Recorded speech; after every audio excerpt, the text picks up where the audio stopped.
Washington, D.C. will for the next 3 days host a summit that will bring together at least 50 African heads of state and government, business leaders and American leaders, led by President Barack Obama as well as U.S. investors.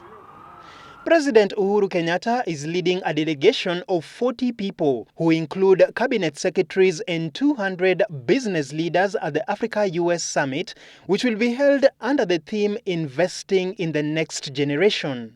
The summit comes at an opportune time for Kenya and the East African region as the region's governments seek for additional capital to invest in its physical infrastructure. This coming barely 2 days after the heads of state of Kenya, Uganda, South Sudan and Ethiopia resolved at a meeting in State House Nairobi Thursday to make a pitch for private investor participation in the 2 trillion shillings Lamu Port South Sudan-Ethiopia Transport Corridor project. Our discussion was especially informed by the upcoming Africa-USA summit on the 4th to 7th August 2014 that will allow us a chance to engage with American investors on this project.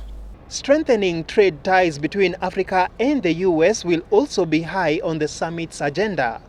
Kenya and 40 other African states will seek for the extension for another 15 years of the African Growth and Opportunity Act (AGOA), which provides exports from 40 eligible African countries with duty-free access into the U.S. market. The current AGOA Pact is scheduled to expire in September 2015.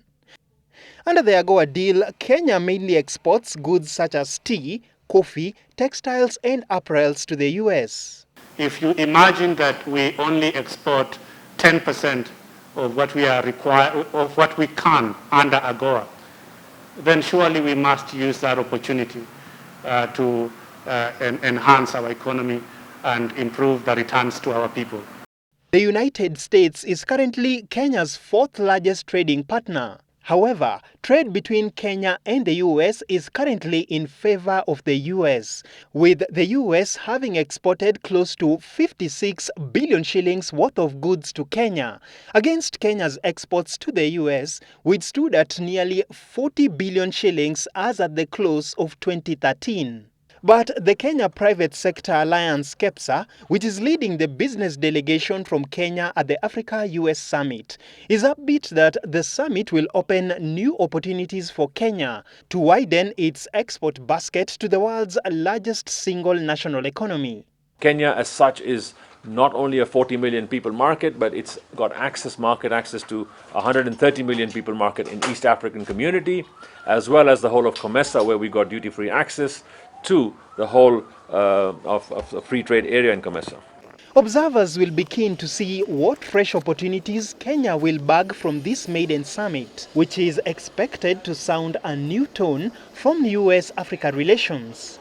Denis Otieno, Sunday Live.